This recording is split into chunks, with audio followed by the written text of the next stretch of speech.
Hi guys! So, di ba may vlog ako ngayon. Tignan nyo guys. So, may vlog ako doon. Pwede kayong mag-comment pag nakita nyo to. So, ngayon, kasi may nagsabi niya nga, di ba? Papakita ko lang sa inyo yung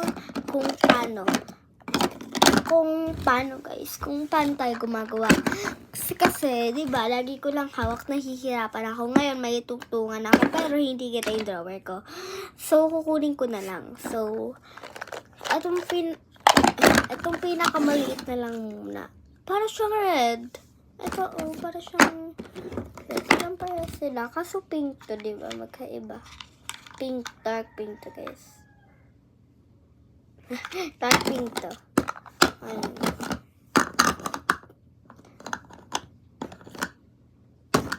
So, ngayon, ganito ko siya ginagawa, guys. Ito. Ayan. Ito yung ice cream niya mismo, guys. Pwede mo siyang buksan and actually, pwede isang isawan. Oops. Nagsitatapon na tayo. Diyos ko po. Ayan. Ito na lang natin siya. Ayan. Masyado palang maliit. Kasi medyo marami dito.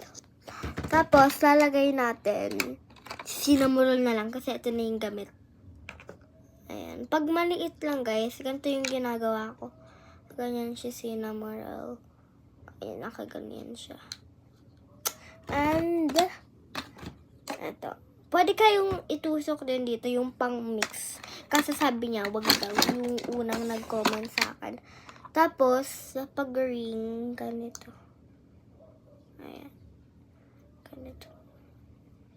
Okay. And, ayun na nga guys. Kaya mag-comment na kayo. Please lang. Para may magawa ako. Pero di ko agad-agad magagawa, syempre. Alam nga naman mag-comment kayo, tapos magawa ko agad. So, ngayon, thank you sa pagkikinig. Ayan. Tapos, mamaya, kasama ko na si ate. Kasama ko na siya. Para tulungan niya rin ako sa pag-vlog. Abangan niya later. Kung pumayag nga lang siya. Ayan. Kung pumayag siya, guys, na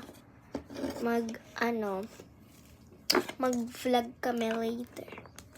Kasi, dalawa na yung part namin. Yung isa, part 4 pa lang kami. Abang sa part 5. So, di mo muna namin yung magagawa. Ito muna yung aasikasuhin namin. So, thank you sa panonood. See you mamaya. Bye!